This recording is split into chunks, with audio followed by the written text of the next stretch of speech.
जय हिंद बच्चों। पहले तो आप सभी को नए वर्ष की बहुत बहुत शुभकामनाएं। वर्ष 2026 से पहले ही मध्य प्रदेश सरकार ने ईएसबी कैलेंडर जारी कर दिया था, जिसमें वर्ग 2 और वर्ग 3 की पात्रता परीक्षाओं के बारे में उल्लेख किया गया है। और आज 2 जनवरी 2026 को दैनिक भास्कर में वर्ग 2 वर्ग 3 से संबंधित कितने पद भरे जाएंगे इसके बारे में एक कटिंग निकली है, सूचना दी गई है। तो आइए इसके बारे में थोड़ा विस्तृत जानकारी अपन प्राप्त कर लेते हैं। तब तक आप सीएमसी इंदौर के यूट्यूब चैनल को सब्सक्राइब कर लें। अगर ये वीडियो अच्छा लगे तो इसको अपने दोस्तों के साथ जरूर शेयर करें और हमारे वीडियो पे अंत तक बने रहे सारी जानकारी प्राप्त करने के लिए। तो आइए जानकारी लेते हैं अपन इन चीजों की। तो यहाँ पर जैसा कि आप देख पा रहे हैं, वर्ग 3 की पात्रता परीक्षा के बारे में डिस्कशन हुआ है। वर्ग 3 की पात्रता परीक्षा वर्ष कौन सा? 2026, ठीक है ना। यहाँ कितने पद खाली हैं इस बारे में अपन चर्चा करेंगे। और यहाँ पर क्या योग्यता मांग रहे हैं आपसे, क्या क्वालिफिकेशन मांग रहे हैं, आयु क्या है, एज क्या मांग रहे हैं, कितनी सैलरी है, क्या वेतन है और क्या सिलेबस है, इन सभी की संपूर्ण जानकारी अपन इस वीडियो के माध्यम से प्राप्त करेंगे। तो वीडियो में अंत तक बने रहे, अपन सभी चीजों पे एक एक करके बात करेंगे। तो आइए पहले अपन यहाँ पर बढ़ाते हैं चीज को आगे। तो पहले अपन बात करते हैं यहाँ पर। तो यहाँ पर जैसा आप देख सकते हैं, एमपी टेट वर्ग 3 पात्रता परीक्षा 2026, ठीक है। तो यहाँ पर कितने पद खाली हैं, अब ये कितने पद खाली हैं इसकी जानकारी आपको वीडियो के अंत में प्राप्त होगी। उससे पहले हम इससे जुड़ी चीजों के बारे में डिस्कस कर लेते हैं, ठीक है। तो आइए देखते हैं, अपन आगे बढ़ते हैं इसमें। तो यहाँ देखें हम किन किन पॉइंटों पे चर्चा करने वाले हैं इस वीडियो के अंदर। तो वर्ग 3 जो पात्रता परीक्षा है बेटा, इसमें अगर अपन देखें तो पहले बात करेंगे अपन योग्यता की, आयु कितनी है, वेतन क्या है और चयन प्रक्रिया कैसी रहेगी बेटा, इसमें एग्जाम पैटर्न क्या रहेगा, क्वालिफाइड न्यूनतम अंक, ठीक है ना, क्वालिफाइड न्यूनतम अंक क्या रहेंगे, कितने पद खाली हैं, इन सभी पे एक एक करके चर्चा करते हैं अपन। तो अपन इसमें अब डिटेल में शुरुआत करते हैं चीजों की। तो सबसे पहले अपन देखेंगे यहाँ योग्यता कितनी मांगी जाती है। तो इसमें जो वर्ग 3 में योग्यता मांगी जाती है बेटा, वर्ग 3 में जो योग्यता मांगी जाती है वो 12th पास प्लस क्या रहता है, डीएड रहता है। तो इसमें क्वालिफिकेशन क्या मांगा जाती है, 12th प्लस क्या मांगा जाता है, डीएड मांगा जाता है, ठीक है ना। इसी तरह आयु की अगर बात करूंगा मैं, तो न्यूनतम आयु क्या मांगी जाती है, तो न्यूनतम आयु मांगी जाती है 21 वर्ष। न्यूनतम आयु कितनी मांगी जाती है बेटा, 21 वर्ष मांगी जाती है। और अधिकतम आयु मांगी जाती है 40 वर्ष। अधिकतम आयु कितनी है, अधिकतम आयु सीमा कितनी है बेटा, 40 वर्ष है। और जो अपन को एज रिलैक्सेशन लेता है वो कैटेगरी बेस्ड रहता है। जो भी एज रिलैक्सेशन रहेगा वो कैसा रहेगा, कैटेगरी बेस्ड रहेगा आपका। तो न्यूनतम 21 वर्ष और अधिकतम कितना, 40 वर्ष। और फिर जो एज रिलैक्सेशन है वो कैटेगरीज वाइज आपको मिलेगा इसमें। फिर आगे चर्चा कर लेते बेटा इस पे अपन। तो यहाँ पर देखें वर्ग 3 पात्रता परीक्षा, ठीक है ना, एलिजिबिलिटी टेस्ट जिसको बोलते हैं अपन 2026 वर्ष के लिए। तो इसमें वेतन कितना रहेगा, तो यहाँ देख सकते हैं आप, वेतन में बताया है प्राथमिक शिक्षक के बारे में कि जो न्यूनतम वेतन रहेगा वो कितना रहेगा, 25,300 प्लस का महंगाई भत्ता रहेगा, ठीक है। तो यहाँ पर इतना क्या रहेगा आपका वेतन रहेगा।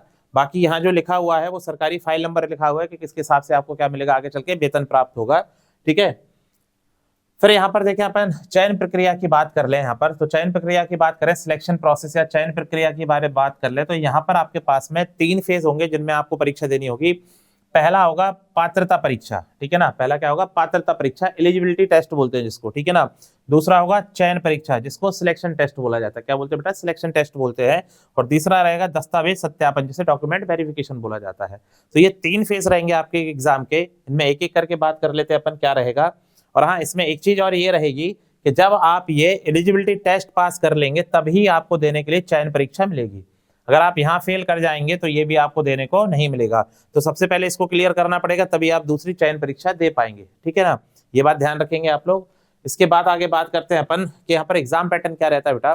तो अगर एग्जाम पैटर्न को लेकर मैं बात कर लूँ, एग्जाम पैटर्न को लेकर बात कर लूँ, तो कुल कितने नंबर का पेपर होता है बेटा, 150 नंबर का पेपर होता है। कितने मार्क्स का होता है, 150 मार्क्स का पेपर होता है।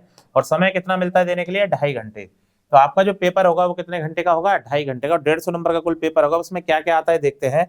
तो सबसे पहले उसमें जो आता है वो आता है बाल विकास एवं शिक्षा शास्त्र, ठीक है ना, चाइल्ड डेवलपमेंट एंड पेडागोजी, ठीक है। तो इसके कितने सवाल आते हैं, 30 सवाल आते हैं। और कितने नंबर के रहते हैं, 30 नंबर के रहते हैं। मतलब हर सवाल कितने नंबर का होता है, 1 नंबर का होता है। फिर यहाँ पर बच्चों का अक्सर कंफ्यूजन रहता है कि ये सर भाषा 1 और भाषा 2 क्या है। तो देखो भाषा 1 या भाषा 2 क्या है, जैसे मान के चलिए आप जब फॉर्म भरेंगे, आपने उसमें चुनाव कर लिया कि पेपर आपको किसका देना है, हिंदी का, हिंदी में देना है पेपर आपको, मतलब पूरा पेपर किस में देना है आपको, हिंदी में। तो यहाँ पर एक लैंग्वेज तो आपने डिफॉल्ट डिसाइड कर ली कि कौन सी हो जाएगी, हिंदी हो जाएगी। एक तो कौन सी हो जाएगी, हिंदी। तो आपको जो दूसरी लैंग्वेज चूज करनी है वो यहाँ पर भाषा विकल्प दिया गया है यहाँ पर क्या दिया गया है बेटा, भाषा विकल्प, मतलब कौन कौन सी भाषा का आप सब्जेक्ट में चुनाव कर सकते हो। तो अगर आपने हिंदी ले लिया है तो हिंदी का एक तो ऑप्शन आपने क्या कर दिया, कैंसिल। अब आपको जो 3 बचेंगे, अंग्रेजी, संस्कृत या उर्दू, इनमें से किसी का चुनाव करना होगा। तो इन 3 में से आप किसी दूसरी लैंग्वेज को यहाँ पर भर सकते हो कि जिसका पेपर देने के लिए आप रेडी हो। आप चाहो तो आप इंग्लिश भर देना, आप चाहो तो आप उर्दू भर देना, आप चाहो तो आप संस्कृत भर देना, उसमें किसी तरह की दिक्कत वाली बात नहीं है, ठीक है ना। तो ये भी 30 सवाल पूछे जाएंगे, कितने नंबर के, 30 नंबर के पूछे जाएंगे। फिर आपका पेपर किसका होगा, गणित का होगा, मैथमेटिक्स का होगा, जिसमें भी 30 सवाल कितने नंबर के रहेंगे बेटा, 30 नंबर के।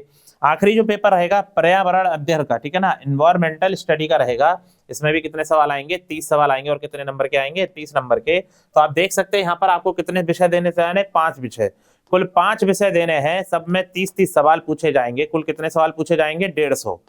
और ये कितने नंबर का पेपर हो जाएगा, 150 नंबर का। मतलब हर सवाल कितने नंबर का है, 1 नंबर का।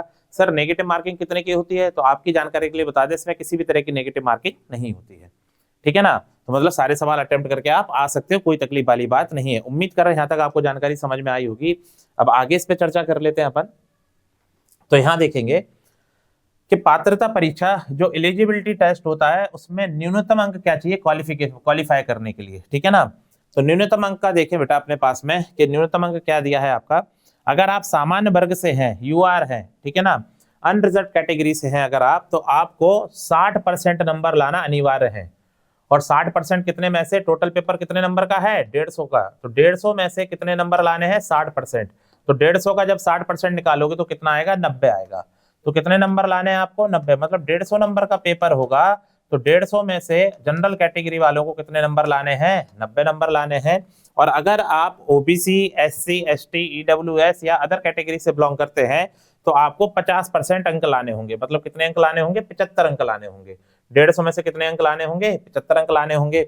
और जैसा कि आप देख पा रहे ऊपर लिखा हुआ है, न्यूनतम अंक प्राप्त करने वाले अभ्यर्थी ही चयन परीक्षा के लिए पात्र होंगे। मतलब जो सिलेक्शन टेस्ट रहेगा वो दे पाएंगे जो इस पात्रता परीक्षा में न्यूनतम अंक लेके आ पाएंगे।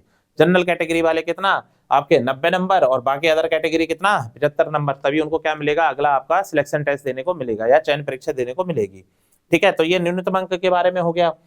अब यहाँ पर देखते हैं सर कि अगर हमने अपना ये निकाल लिया तो चयन परीक्षा का हमारा क्या एग्जाम पैटर्न रहेगा, ठीक है ना। अगर हमने पात्रता परीक्षा पास कर ली, एलिजिबिलिटी टेस्ट पास कर लिया, तो जो सिलेक्शन टेस्ट रहेगा या चयन परीक्षा रहेगी उसका एग्जाम का क्या पैटर्न रहेगा। तो उसका क्या पैटर्न रहता है, कितने सवाल आते हैं बेटा, कुल 100 सवाल आते हैं। कितने प्रश्न आते हैं, कुल 100। कितने समय का पेपर होता है बेटा, ये 2 घंटे का आपका क्या होता है, पेपर होता है आपका। 2 घंटे का पेपर रहेगा। किस किस का होगा, इसमें हिंदी भाषा आएगी, हिंदी भाषा में कितने प्रश्नों की संख्या होगी, 15 की। इंग्लिश का आएगी, इंग्लिश में कितने होंगे, 15 मार्क्स होंगे आपके। गणित का रहेगा, गणित के कितने सवाल आएंगे, 20 सवाल आएंगे आपके। आपका विज्ञान रहेगा, विज्ञान में कितने सवाल आएंगे, 30 आएंगे आपके। सामाजिक विज्ञान रहेगा, सोशल साइंस रहेगा, उसमें 20 सवाल आएंगे, और कितने हो जाएंगे, 100 सवाल। कुल अंक कितने के होंगे, 100 के। मतलब हर सवाल कितने नंबर का है, 1 नंबर का है।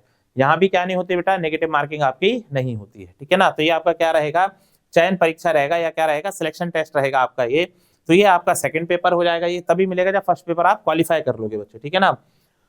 अब देखते हैं जिसका आपको बेसब्री से इंतजार होगा इस वीडियो को देखते समय। तो यहाँ देखते बच्चे अपने पास में कि यहाँ पर कितने पद खाली हैं। तो ये आज 2 जनवरी का ही अपडेट है दैनिक भास्कर में, जैसा कि आप देख सकते हैं 2 जनवरी 2026 का ही अपडेट है ये। 2 जनवरी 2026 का ही अपडेट है ये। क्या अपडेट है बेटा न्यूज़पेपर में कि 30,000 पदों के लिए 2 पात्रता परीक्षा होंगी। 2 पात्रता मतलब कौन सा बेटा, वर्ग 2 और वर्ग 3। वर्ग 2 और वर्ग 3 की बात यहाँ पर हो रही है। वर्ग 2 और वर्ग 3 को मिला के 30,000 पदों के लिए क्या होगी, पात्रता परीक्षा या एलिजिबिलिटी टेस्ट होगा आपका। और ये इन्होंने आज के न्यूज में दे रखा है 2 जनवरी में। और ये आप देख सकते हैं यहाँ पर लिखा हुआ है कि परीक्षा का नाम कौन सा है, माध्यमिक शिक्षक पात्रता परीक्षा। मतलब ये कौन सा है, वर्ग 2 है। ये कौन सा बेटा, वर्ग 2। और ये प्राथमिक शिक्षा पात्रता परीक्षा ये कौन सा है, वर्ग 3 है। ये कौन सा है, वर्ग 3 है। और क्या बता रहा है यहाँ पर, आपके एग्जाम की तारीख संभावित जुलाई 2026 और इसकी अगस्त। तो जुलाई अगस्त दोनों आगे पीछे महीनों में इनके एग्जाम कंडक्ट होने वाले हैं।